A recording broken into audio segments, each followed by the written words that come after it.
Hello and welcome to India Career Center, the one-stop podcast for students, professionals, parents and guardians. In every episode, we will try to deal with a current topic that needs expert advice related to career guidance and career mentoring. Please welcome your host, Dr. S.P. Mishra to the show and happy listening. Ladies and gentlemen, welcome to another episode on India Career Center. Today, I'm extremely delighted to welcome back Mr. Vipin Sondhi to my podcast.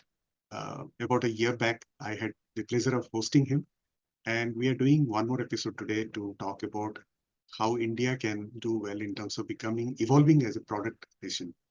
Mr. Vipin Sondhi doesn't need any introduction, but I will give a very brief introduction about him.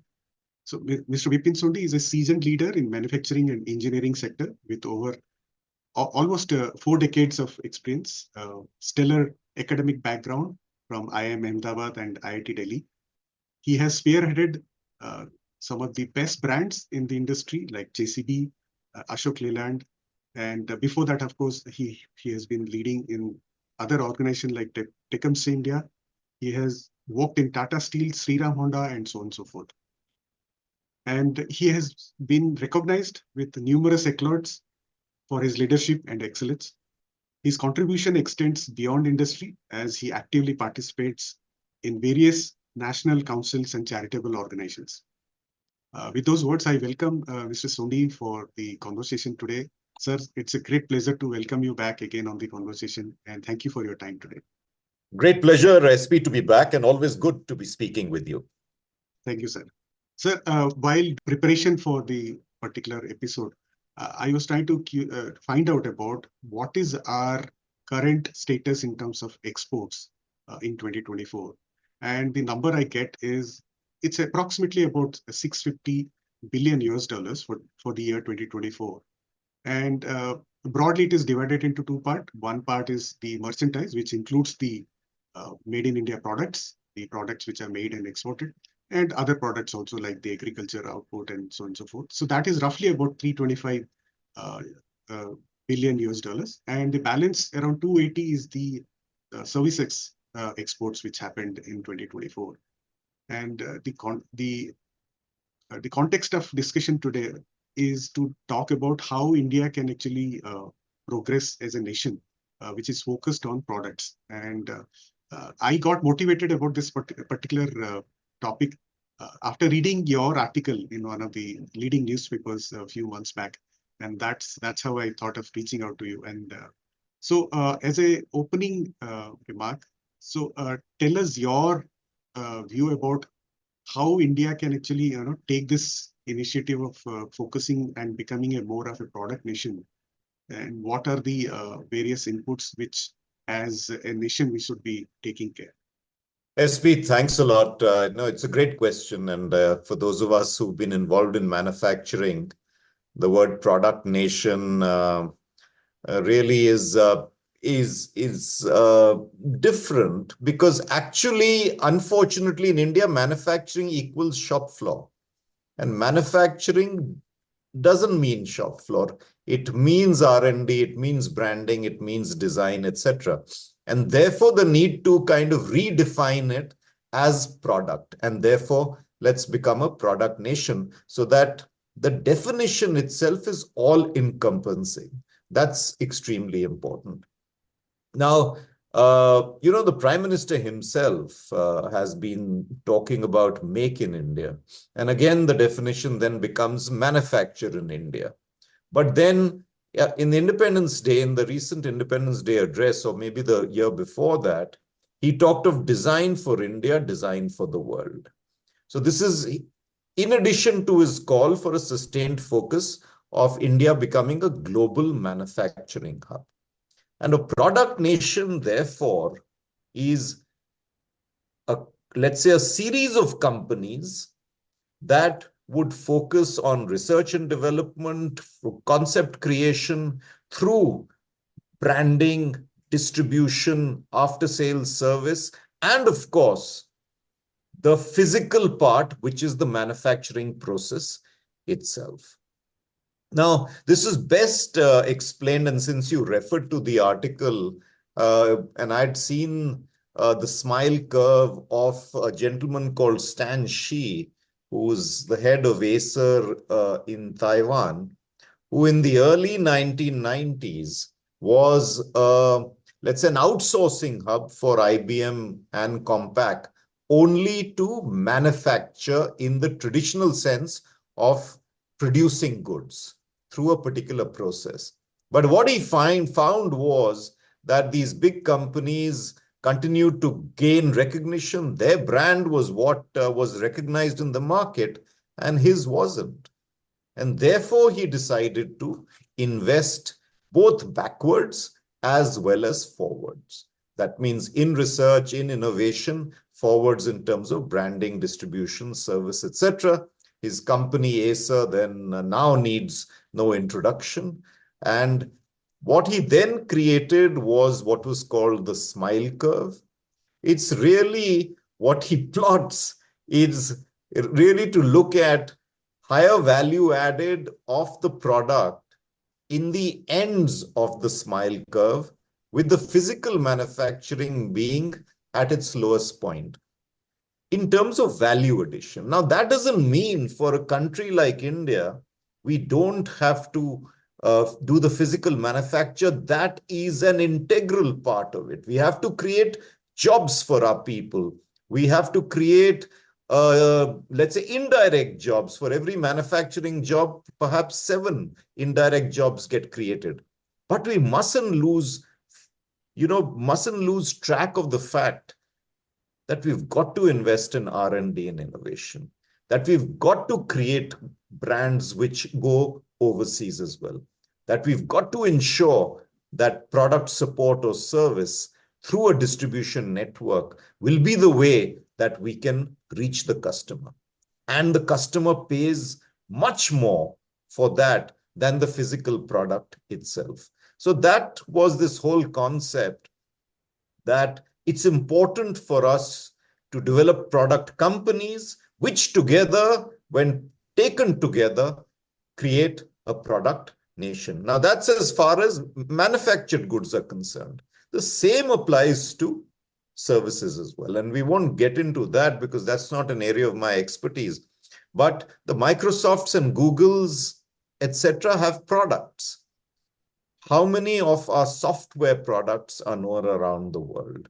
And that is extremely important, that the same smile curve applies equally to the service industry as well. Yes, sir. I mean, taking this analogy, I mean, I think in the early 90s, we saw a lot of Indian software companies coming into the fore, and they started actually, sending out a lot of their experts outside India, as well as created some sort of work for the foreign, their partners outside India. What we have started seeing is that also there is a flurry of organization which are opening their global capability centers in India, which probably about a decade and a half ago, it was just call centers. But I think they have grown beyond that and creating much bigger value addition in India. I think, what is your take in that? Not as optimistic as so the talent that is being used by the global capability centers, which are now, you're absolutely right, they started as back office operations and then started creating value and moved up the value chain. But who are they serving? They are serving global brands. So how many global capability centers are Indian companies setting up? And how many global capability centers are being invested for the medium and long term by Indian companies? There are probably around 1,500 GCCs currently in India and growing rapidly and providing employment to our best technical brains, and perhaps even stopping the brain drain, because many people then prefer to remain in their country and even then in their hometowns or close to their hometowns. But how many are working for an Indian brand? And that's the question we have to ask. And that's what we need to move forward with. Absolutely. I completely agree. I think this is where we need to move forward. Sir, you being part of the manufacturing sector yourself for almost 4 decades, Can you give a sense of how manufacturing has grown in India in terms of some values? Yeah, no, I'm happy to do that. So let me go back to your first question. Again, coming back to the advantage of being a product company, and look at Apple Inc. Apple Inc. has a market capitalization of over $3 trillion. And we know that. But Apple's largest contract manufacturer, Foxconn, which does the physical part, it has a market capitalization of approximately 85 billion. So you're talking of 85 billion versus over 3 trillion. That is the difference between physical manufacturing and manufacturing in a holistic sense, which we are talking of as a product company and therefore a product nation as well. Now, coming back to your second question, for over 4 decades, and actually all the 4 decades that I've had the privilege of working in manufacturing, our contribution to GDP, manufacturing's contribution to GDP, has been of the order of 15 to 17%. And it's pretty much stagnant there. It is stationary there in terms of percentage. Our target from the time that, let's say, in my late 20s and early 30s, the target that the government was setting was 25% of GDP. And that's right, because we have to create jobs and we have to create infrastructure for that. But that hasn't happened. It doesn't mean that manufacturing hasn't grown. GDP has grown, and therefore manufacturing has grown. But in percentage terms, it hasn't. Now, this can be a little disappointing to people who are coming in new into the sector, and they look at the past trend and they look at percentage to GDP, and it's a flat line. We work far greater with targets with numbers, absolute numbers. So if I were to do a back of the envelope calculation, and this could be a little up or down, but that'll depend on what government figures give up. But fundamentally, back of the envelope, if we are to be at $4 trillion GDP in 2024-25, and manufacturing we take at the conservative part of, let's say, 15% and not 17, we take 15%, it's 0.6 trillion US dollars. So let's start talking absolute numbers. Now, what happens is, our target for 2030, estimated target for GDP in 2030-31 could be approximately $6 trillion. And if manufacturing can move from 15 to 17% of GDP to 20% of GDP, in these 6 years, we can go to $1.2 trillion, which means from 0.6 to $1.2 trillion, doubling in numbers. Now that can be broken down sectorally and focused and targeted sectorally. If we extrapolate to 2047-48, which is India at 100, Niti had projected a GDP of $30 trillion, by which time at least we must move towards a 25% of GDP as the contribution of manufacturing. That is $7.5 trillion. Now it's a matter of putting it together as to which sectors, how much these sectors, and how much it can contribute. And no longer is it flatlined. And that can be targeted, focused, and also motivational to those who are participating in this part of the economy. Sir, from 0.6 trillion to 1.2 trillion looks really mind-boggling and too ambitious. I mean, how do you see this happening? No, while it's ambitious, let's like you talked about exports, for example. The automobile components industry last year was targeted by the minister, and they accepted the target to make a roadmap of how $20 billion exports last year could go to $100 billion by 2030. The construction equipment industry, of which you and I are a part, also in these 6 years is looking at least doubling their revenue base, of which exports is a significant part. And I'm sure electronics, and we've heard about electronics, hardware, etc. So it may not happen. But sector by sector, if we break it down, that everybody has a target to pursue in whichever sector he or she is playing. And then find a way, a roadmap to get there. Is it mind-boggling? The answer is yes. Have we done it before? No. But unless we take these bold, ambitious figures and say, what is my role in these ambitious figures, we could well remain flatlined for the future.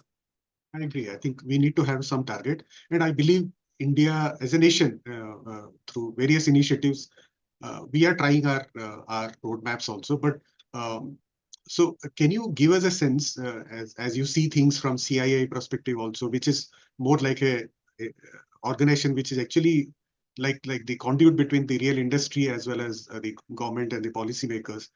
So what are the various steps we are doing as a nation? Some of it probably is already being done. So if you can help us to understand about that. Yeah, sure, SP, definitely. But let me again go back to and answer the question, but let me at least go back and give you examples of product-based nations. And we know them, but if you list them down, USA is, Germany is, France is, Japan is, we've grown up hearing about them. These are product-based nations because they cover the entire spectrum of the smile curve. But when you look at the last maybe 2 decades or so, South Korea, China, even Taiwan are transforming into product-based nations. So when you look at then product-based companies in these nations, we know them. Samsung, great brand. There's LG. And Samsung started from a trading company. It was just a trading company. China's Huawei, we know that it might be banned, etc., but it was a small telecom equipment provider and is a global tech leader now. Taiwan's HTC, or now, of course, in semiconductors, TSMC, but then again, I don't know how much branding they have. The brand is elsewhere, but definitely HTC. They've manufactured to become a global smartphone brand.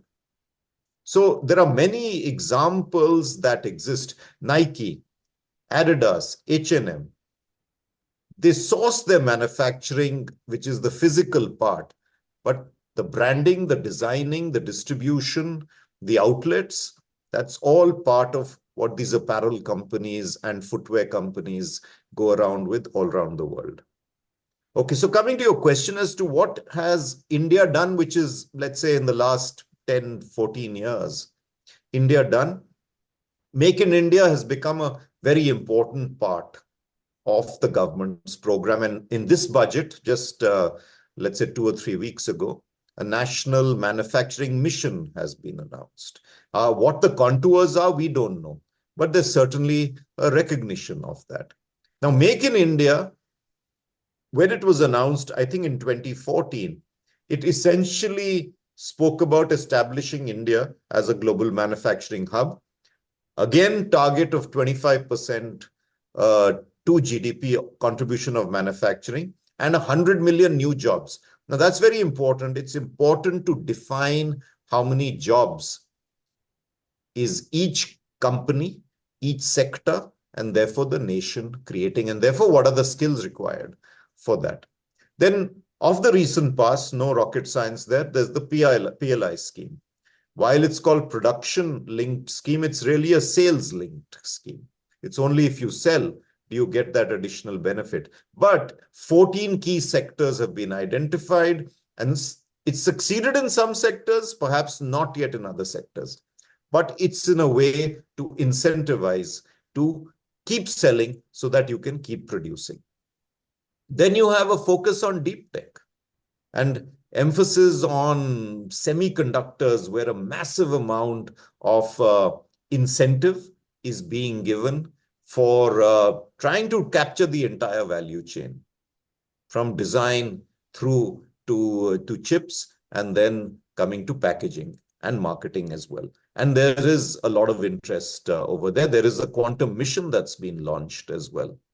Infrastructure development in the well, it's there. We've seen the focus on infrastructure in terms of physical infrastructure, roads, highways, ports, railway stations, etc.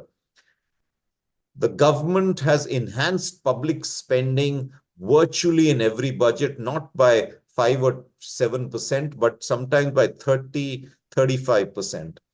Now it's, let's say, reached somewhat of a peak, but that amount of money was significant. So infrastructure development, but in the last budget, the creation of infrastructure parks or industrial parks. What people want, those who want to manufacture, want a plug and play kind of facility. They also want some kind of social infrastructure. So not only the physical infrastructure, but social infrastructure, schools, hospitals, etc. So industrial parks is a good way of creating that requisite space so that people who want to invest come in, and employees then can come in much easier, because they don't have to worry about the softer aspects and they can focus on their work. And then we have the Skill India missions. Now, this is to equip, let's say, 400 million individuals with industry relevant skills to address workforce gaps. Now, all of it may not have happened, but there are a series of councils at least working on skills. And there is, let's say, a recognition that skills is perhaps the way to go for a larger part of our people, especially since technology is changing so rapidly. So there's lots happening from, let's say, from the government standpoint. The action takes place at the states. And some states have been more proactive, and we've seen that not only in the last 10 years, but for 3 or 4 decades. We know that there are certain states which are proactive as far as promoting manufacturing is concerned. Some of them have automobile hubs, some of them have capital goods hubs, some of them have hosiery hubs. So there are these hubs being created, which there's nothing wrong with that. We must have specific areas, specific geographies in the country where there are inherent strengths of our people. And those then become cluster-like hubs for those particular sectors. Not everybody has to do everything. But that's the way India is growing. Back to you, SP. Sir, while government has been taking quite a few initiatives, and some of it has created some impact already. But do you think, especially this comes from a lot of sectors where it is criticized that the private sector is actually investing far less. Probably they are cautious because they are looking at it, the opportunities from a global perspective, not just from India perspective. But this is a criticism we often hear from the popular media, that the private sector is not investing enough in terms of helping India to become a manufacturing hub or a product nation. And what is your view on that? Yeah, that criticism is there. See, when private industry invests, it's only going to invest if there's going to be a demand for it, for their products. And normally investments take place when capacity utilization has reached 80 to 85% of the existing capacity. What's happened over the last few years, the criticism itself is fair. The question is, how much risk do you want to take, etc. And because you're very often run by the way markets are going to look at you, there is a certain amount of cautious investment. I think we've reached a stage now where capacity utilization is reaching its 80 to 85%. And we will see more and more investment. But having said that, it's important that there be demand and demand creation. Well, somebody will spend, either it'll be imported or you'll manufacture in your country. But if there's no demand, then neither works out. Now, what I think the finance minister has done in this budget, and I think it's good economics, has tried to put more money in the hands of the middle class so that they consume more of the right things, obviously, but consume more. Consumption goes up. If consumption goes up, then demand will go up. And if demand goes up, then we reach a situation where capacity utilization becomes a conversation in boardrooms for investment. Your overall remark is correct. We haven't seen the kind of private investment, but it comes only when there is adequate demand. What you're saying is obviously the finance minister has, through the budget, tried to create demand in India, the domestic consumption. But I think we still have a larger area to explore, which is the global demand. I think that is where we still have a lot to work. Everything we do, we must have ultimately the global picture in mind.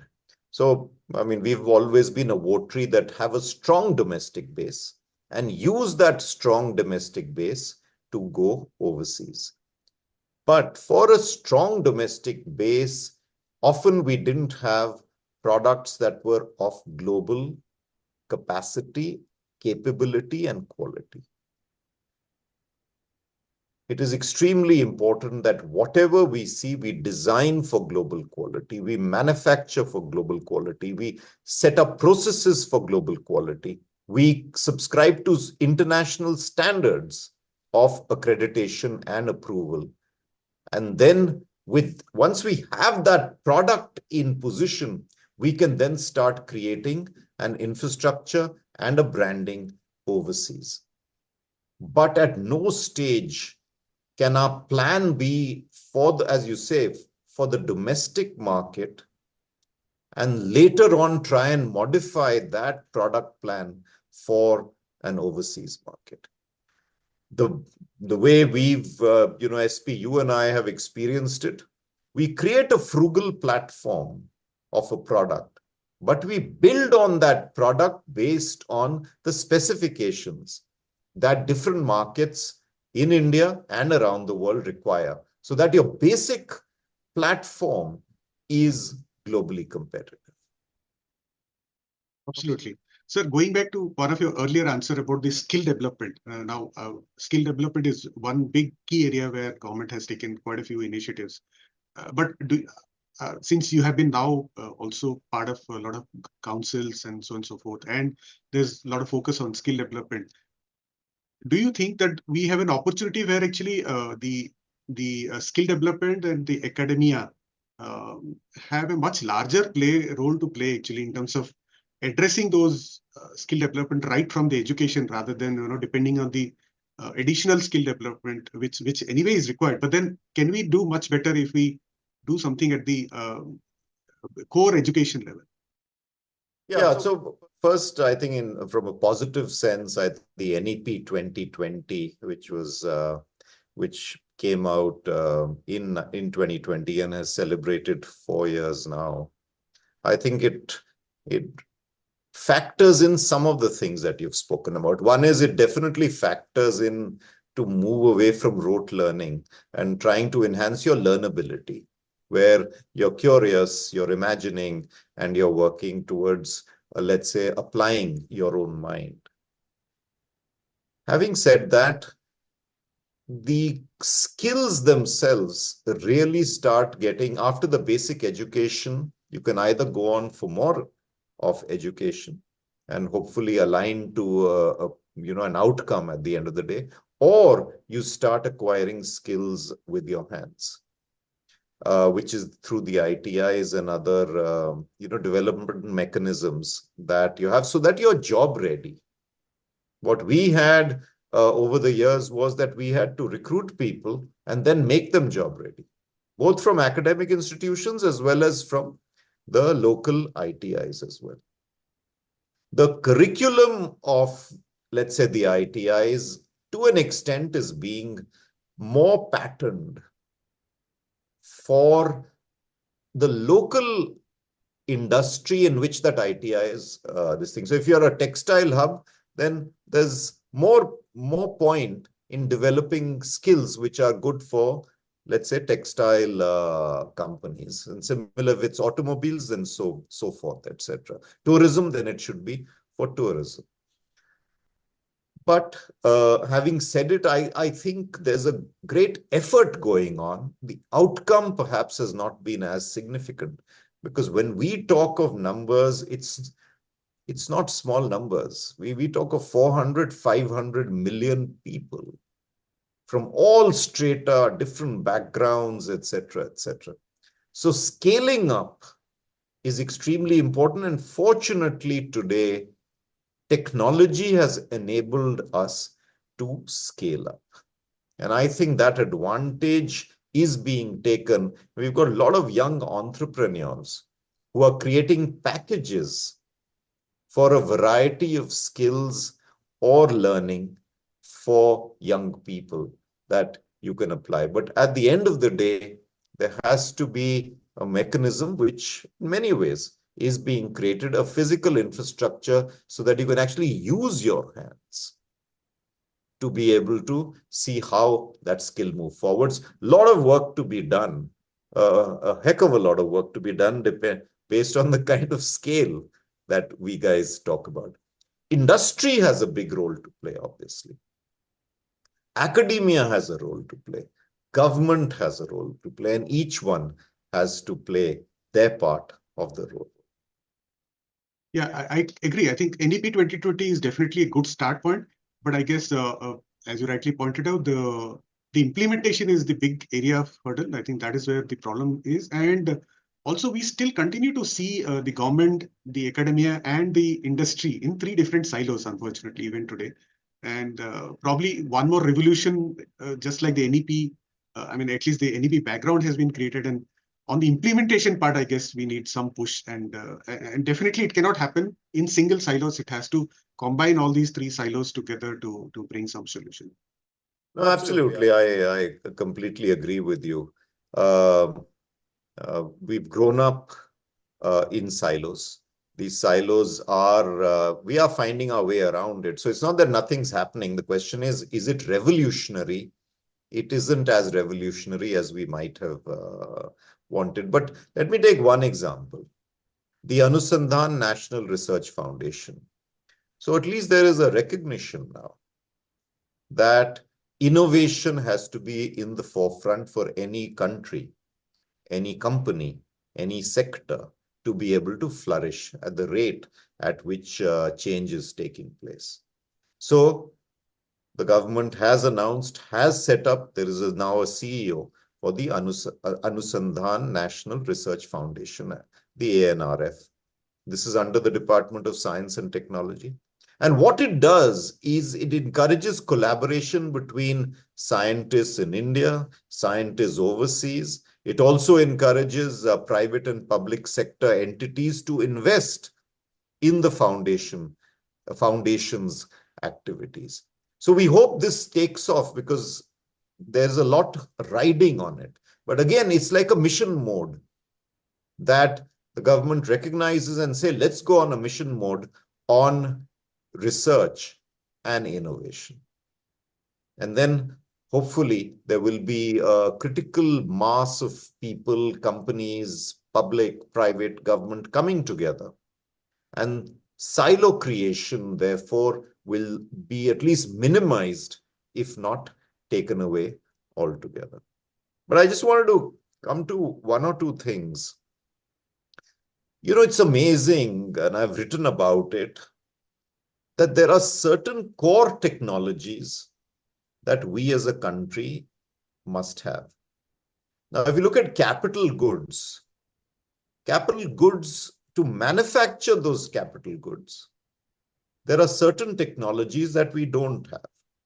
For example, and we take, let's say, two examples, lasers or vacuum technology. Now, lasers are used right across all parts, and of course they're used for our eyes as well, you know, LASIK. So it just covers a huge spectrum of industries where lasers are used, but they're definitely used for manufacture of capital goods. Similarly, vacuum, that will be required for quantum computing. You have to create vacuum in so many places for an operation to take place. We are dependent on foreign sources.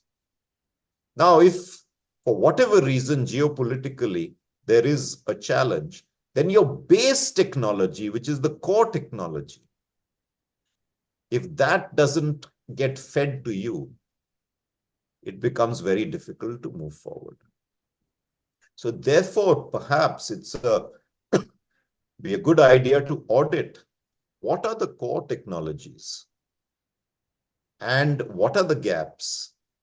And we invest in those core technologies. And here, profit is not the motive. It's a strategic requirement for the nation and something that we should look at very, very closely.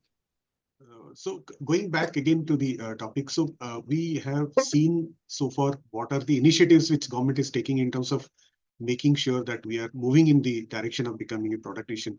Now let us look at what are the challenges in the sector. What are the key areas where we have challenges, and how those challenges could be addressed. You talked of silo working. Siloization itself is a challenge because it's been built over a long period of time. And therefore, question is, how do we find a way to integrate first small groups of people so that it starts becoming a movement? Now, we just spoke about it. We are alive to the fact that research and development and investment in research and development has to be enhanced multifold. So again, this is a number which is oft quoted. Our national spend on research and development, if I remember correctly, is 0.7% of GDP, and it's remained at 0.7% of GDP. GDP has been growing, and this number also has been growing, but not adequately. This is both public and private. Public means government. Government out of this 0.7% spends 70%. We're talking of only 30% with the private. Now you look at what the developed countries have done. They've been at about 2.5% of GDP, with the ratio between public and private being reversed. Private about 60-65%, government 30 to 35% in areas which are critical and which are reserved for strategic reasons. Korea is already at 4% of GDP. So you see the distance we have to travel. So we've got to bring industry, academia, startups with government as the enabler, except in strategic areas like space, like you have defense, etc., where it's doing work. But in many other areas, we've got a lot of government laboratories, some brilliant people. The question is, what is the outcome which is benefiting society or the market or the economy from these research laboratories? So for me, that is a huge point for us to focus upon, because ultimately innovation will come from there. Physical products will come from there. Software products will come from there. And that will enable us to start building brands and making globally competitive products. We should not have to go shopping each time overseas and spend a lot of money, not one time, but be dependent on both technologies and spares for almost a lifetime. And therefore, spending a lot of that money, which could then actually have been used for research and development. And I was reading a few days back about a report. It's called the Global Innovation Index. Yeah. We are progressing in that. I think if you look at the journey from 2014 to now, we have progressed. But we are still at serial number 39, as far as I remember, for the report 2024. Yeah. And we have other, I think you mentioned about Korea, China, Taiwan, all of them are, even Malaysia is ahead of us. So is it something that we as Indians, we have to probably bring innovation as a thought process, as a skill, right from the school education, actually? That's where probably we can actually bring this social engineering, so to speak, and that could actually bring up this change. No, absolutely. I totally agree with you. Only today an article has been published that I've had the privilege of writing with the director of IIT Jodhpur, where for me, humanities is an integral part of STEM education. And the world went the other way. The world went the other way because after World War II, it became extremely important to focus on engineering products. And then division of labor focused it further that each person was so focused and going deep into his or her area. Nothing wrong with that. But arts and humanities then became a completely different stream, which therefore the intersection, forget about intersection, they started diverging. Now, when you come back to here and you see what's happening in AI, for example, and you have brilliant young engineers working for a large tech company who haven't had the opportunity to ask the question, the work I am doing, how will it impact society? Because they have no context. So, should psychology, should sociology, should history be an integral part of STEM education? I strongly feel so. So that you have a context and you ask those questions even as a young person.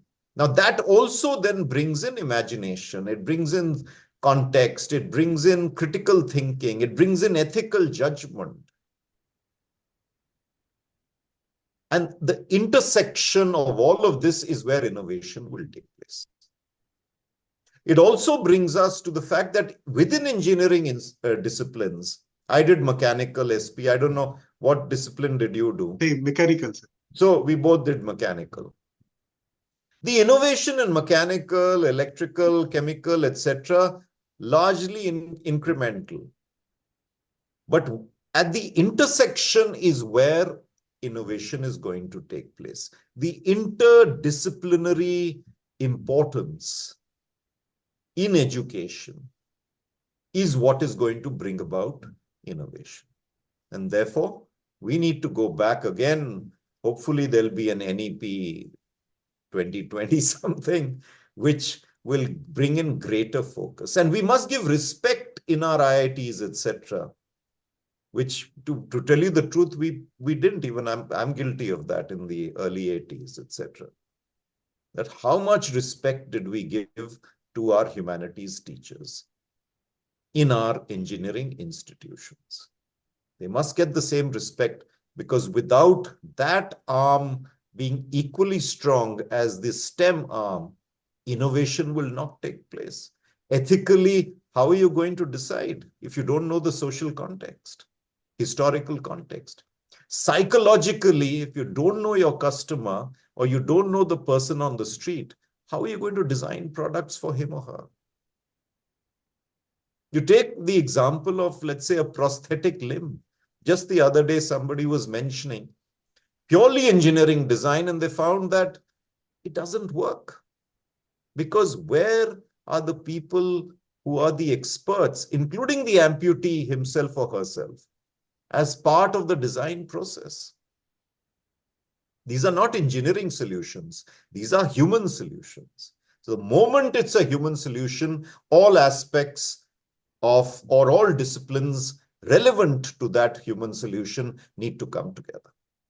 Agreed, sir. I think there are 2 points which comes to my mind. Number one, I think all our higher education, I mean, at least the undergraduate and beyond, everybody should, irrespective of whatever stream they choose, I think economics and psychology should become a mandatory subject, actually, because going forward in your life, you're going to discuss, I mean, you're going to deal with economics and psychology, because you have to deal with people. That's one, number one. And number two, I think in India, at the school level, I think we should teach children how to say no and how to ask the right question. I think you mentioned about asking the right question. Yeah. These are the areas which I think is mandatory in today's times and will remain relevant, I think, in future also. What do you think? No, absolutely. And we've got to evolve much faster. I mean, the thing is, these are now becoming so critical. With AI, it has become so critical that are we asking the right questions? AI will grow, AI will flourish, and we must help it flourish. But we must make sure that we are asking the right questions. And the young coders in their 20s, 30s, they have a very small role to play in the overall product. But if they ask the right questions of their superiors, they will seek answers. I totally agree with you. That's a great question, SP. Moving on, sir, now let's look at how government can collaborate with the private sector. Government has created a lot of frameworks, so to speak. Now, I think we have to do enough in terms of creating that excitement in the private sector in terms of making them come on board in this journey.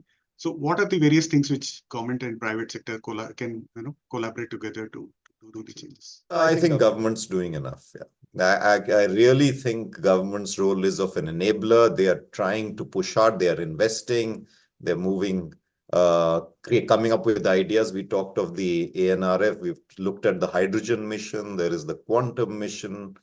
These are all critical to the country and therefore being led on a mission mode by the government, but not completely in it. You have the private sector, you have space for the public sector, and you have space for civil society also to participate in that. I think a lot of it now has to come from the private enterprise.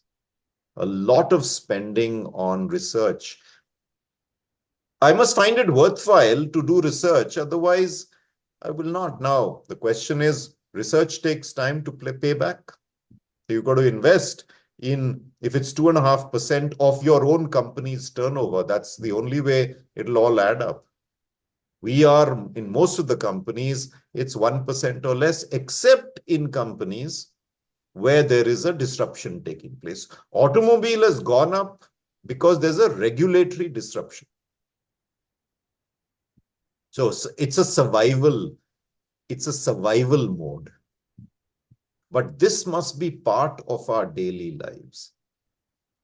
So I would say government enable, stay with strategic areas in whatever is strategic to the country, but create by enablement, policy, infrastructure, and regulation to make sure that these are consistent and these are progressive and not regressive. Okay. But the rest is then up to private people, individuals, societies, companies to start playing their role in taking this movement forward. So there are a lot of Indian companies who are doing extremely well on the CSR front, for example. Some of them have excellent initiatives ongoing. And a lot of these progressive organizations are into also higher education and doing very well actually in those areas. So do you think government can actually formulate a little more in terms of how they can, if there is a policy which can be created around those, so that if a 2.5% percentage, it's not going to happen just like that. Of course, the private sector is going to see what is the opportunity in it in terms of gaining out of it.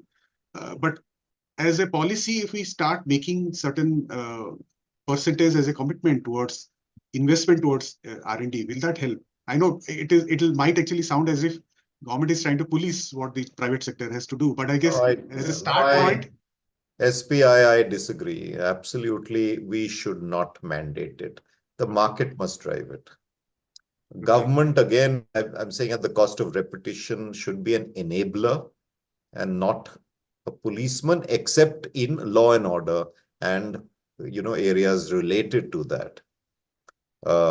Governance. Those are the regulation of various kinds.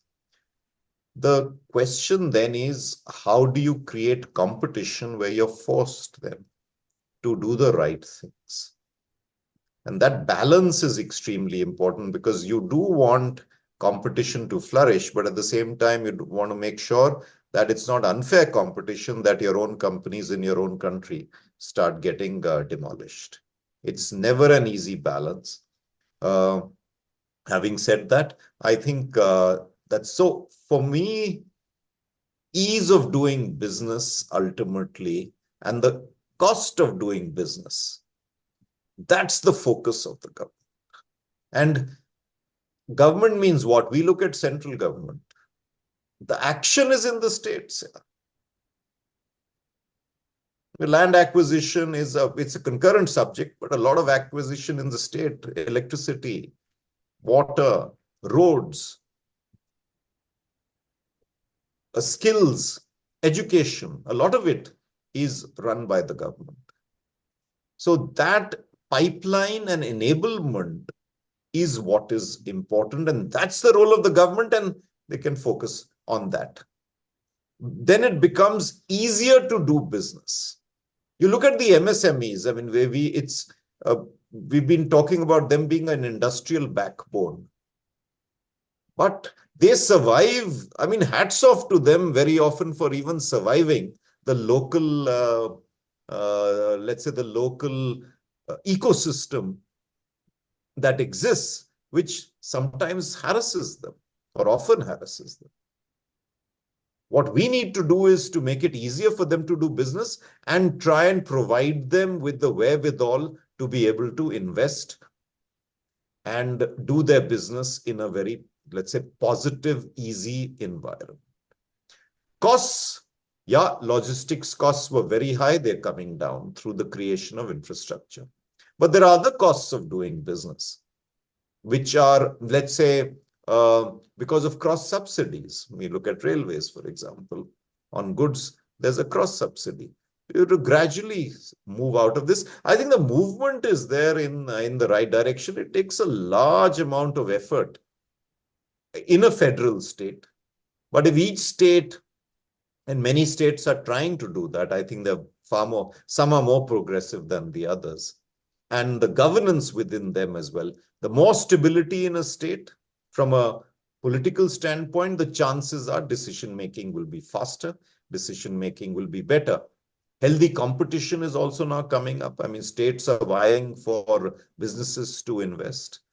States are vying for tourism. States are vying for different, let's say, economic activity. It's a good thing, and it must be encouraged. Right. Sir, you mentioned in the article which you had written about the product nation, you mentioned about various industry clusters which have evolved over a period of time, and probably we need more of them in years to come. So can you give a brief about how these clusters are helping in terms of helping India to becoming a product nation? Clusterization is sometimes happens by chance. So you look at in Coimbatore, hosiery has become extremely strong, and therefore the entire ecosystem starts developing over generations, etc., and it becomes a cluster.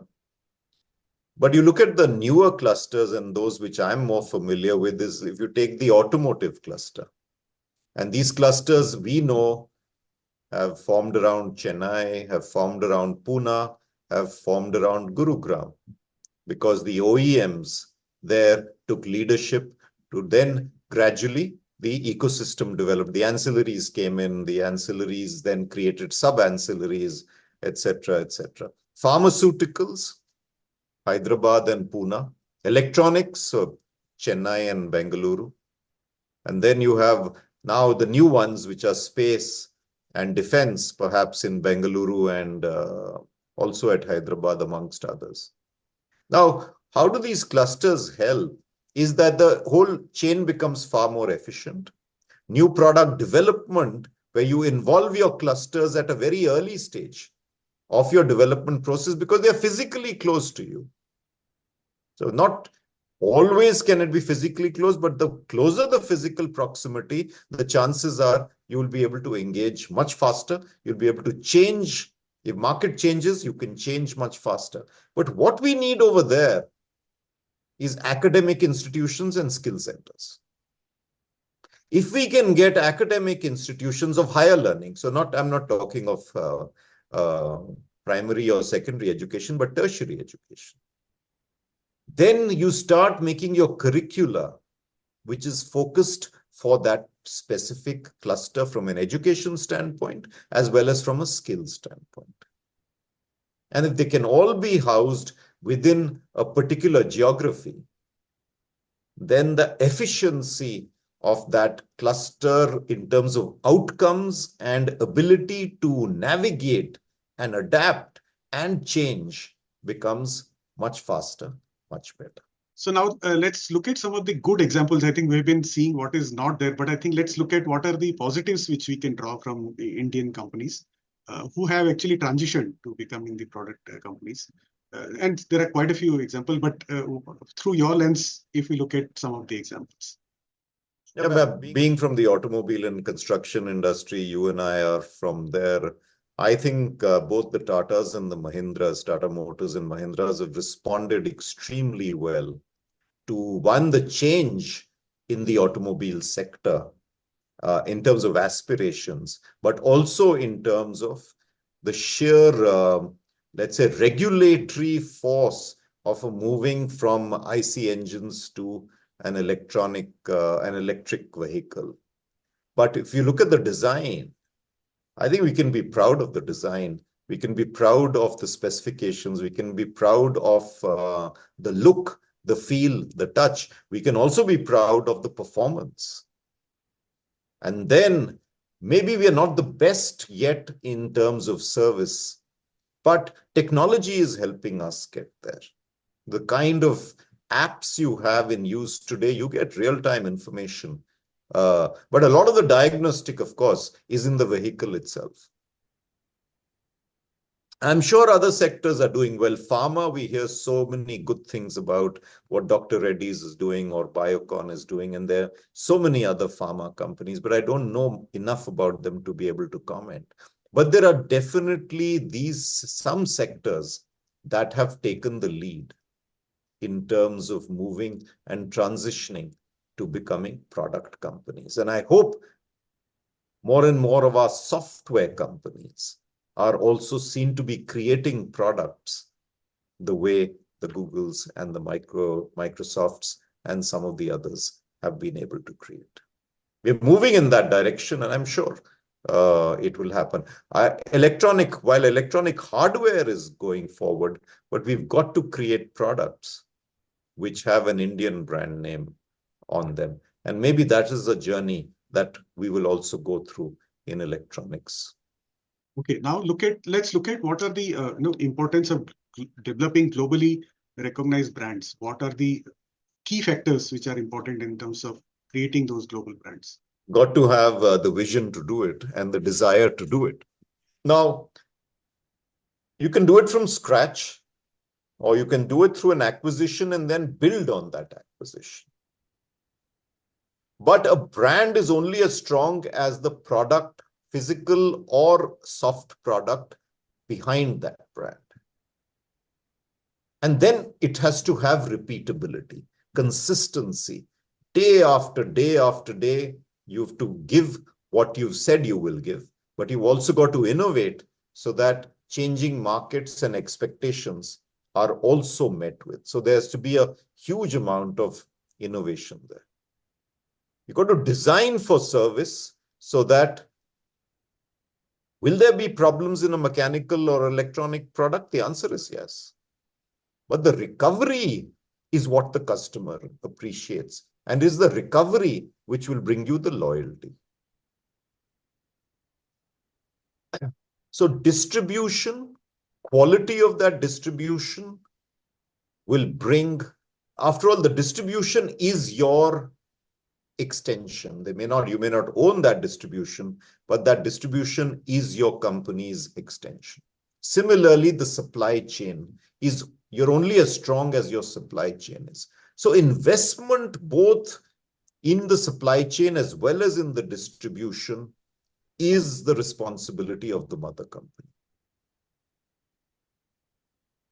And that's how that entire chain will deliver a product that is globally competitive and which you can be proud of putting your own name on that product. But for that, again, coming back to it, you have to invest in R&D, but that R&D has to be converted into innovative products that the consumer ultimately finds value and is willing to give you a price for it. Excellent. It's a long process, but it's a process that there is no option but to do that process. But we've got to believe that we can do it. And I think that belief, especially with the younger generation, can be done. And so I'm highly encouraged with what's going on. But you got to stay the course. Yeah. It's a long journey. Now, any discussion today cannot happen without talking about AI. So, and we do have a good opportunity to make the difference in AI also. Of course, we are not the ones like how the USA or the China is doing in terms of progressing on the LLMs and so on and so forth. But it is still not too far, I guess, for India to catch up and do something about it. So what is your opinion? Any thoughts about AI and how India can take the benefit of this movement, so to speak? No, I think India has the opportunity to take leadership over there. And in semiconductors, we are probably decades behind, and we may only be playing catch up. But in AI, a lot of our young people are already engaged in, let's say, the AI ecosystem and developing that AI ecosystem. Probably the single largest pool in the world, if you look at both in India and those of our, let's say, countrymen or former countrymen who have gone from here. So the leadership can still be taken, and it will be frugal as well, or relatively. China has shown that, I mean, I don't know if the numbers are correct, but even if they are wrong by a factor of 100, they'll still be that they've shown that they can do it with less computing power, and they can do it with, let's say, a far more frugal input. So we can still be the third force. And why not then the second force and the first force? Because of the fact that we can take leadership. And the AI mission, therefore, that has been created again is a way forward. But just as coming back to your GCC question, while it's great that they're working on it, but they're working for other countries and creating brands which are in other countries, can we entice them, motivate them, etc., and give them the opportunity of growth? What they're looking for is growth. Otherwise, everybody wants to work for one's own nation's benefit. But it's the opportunity to grow in that which is important. Yeah, completely agree. I think, I mean, when we talk about India and the future, there's always very contrasting ideas, contrasting things, what we see. While you rightly mentioned that some of the best brains are working on AI and all other innovative products, but for other countries and other companies. And the challenge is how to bring them home and do it for Indian companies and Indian products. So before we end up this conversation, I would love to know more about what are your latest books which you're reading right now, because you continue to be actively writing a lot of articles about your domain area, of course, primarily manufacturing and your related areas. But what are the books you're reading now? Actually, I'm reading a book called Leading Science and Technology India Next by a gentleman called Varun Agarwal. Now, I guess not many people have heard of him. I myself had not heard of Varun before somebody presented me the book. He's a co-founder of Aspiring Minds. And in that company also, let's say, heads R&D. So to tell you, I've not read so many books as I would have liked to. But I think the subjects that I'm trying to read about, one is, of course, geopolitics is extremely interesting. But the focus for me is how do we motivate ourselves on research and development? And the second is how do we ensure, which we've discussed, is that humanities becomes an integral part of the curriculum of a STEM student. And finally, how do we ensure that as companies, because I am an independent director on some boards, how do we ensure that environment, social, and governance aspects are pretty much on top of the agenda? And therefore, any article that I have an opportunity to read by people who've had far more experience, I do try and pick that up. So it's more reading articles and taking notes rather than reading books. But I'm not sure it's the right combination. I'd love to read books. No, excellent. I think, I look at the book which you were talking about. I love to read that as well. And you mentioned about geopolitics. I think we are in some very, very interesting times. Though from distant, it looks interesting, but I am sure it is not something which is easy for many people across the world. So maybe it is a good opportunity for India to grab that opportunity when across the world there are uncertain global geopolitics which is happening. No, it's always the case. You look at it from, let's say, an industry standpoint. You look at automobiles, for example. When a disruption takes place, it's the best opportunity for somebody new to jump in. And that's what's happened in the automobile industry, especially in EVs. Whole host of people, whether they sustain or not, I don't know. But the opportunity of jumping in, they have had. As much as which they wouldn't have had it been IC engines continuing, etc., etc. Same is in any form of disruption. And there is currently disruption going on, whether it's on trade, whether it is on virtually every aspect. Global supply chains, there's disruption. So therein lies the opportunity for us to show our prowess, show our capability, and find a way in. To take advantage of that and jump onto the bus instead of watching it go by or missing it altogether. So disruption is the best way for us to catapult ourselves far more than it would be in a very, very traditional growth, nothing happening kind of environment. Excellent, sir. I think that's a very positive note to conclude our conversation today. And it's always a great pleasure to listen to you, to your thoughts. Absolute admiration for all your wisdom. Thank you for your time today. And I hope this conversation will enrich some of the people who are going to listen, watch this. Thank you for your Thank you, SP. Thank you for inviting me. It's always a great pleasure to see you across on the screen, and maybe we'll meet as well. But I'm very happy that the India Career Center, under your founding and leadership, has taken shape, and I hope you grow from strength to strength. All good wishes to you. Thank you, sir. Thank you so much. Namaskar. Hope you enjoyed this episode. We sincerely wish you could take something from our conversation today and be able to apply it to your life in a positive way. We value your feedback. This can help us improve our future episodes. So share your thoughts to serve you better. If you want us to focus on a topic which you think is of importance, let us know. We will share our expertise in future episodes. So, see you soon with a new topic and help you in your career journey.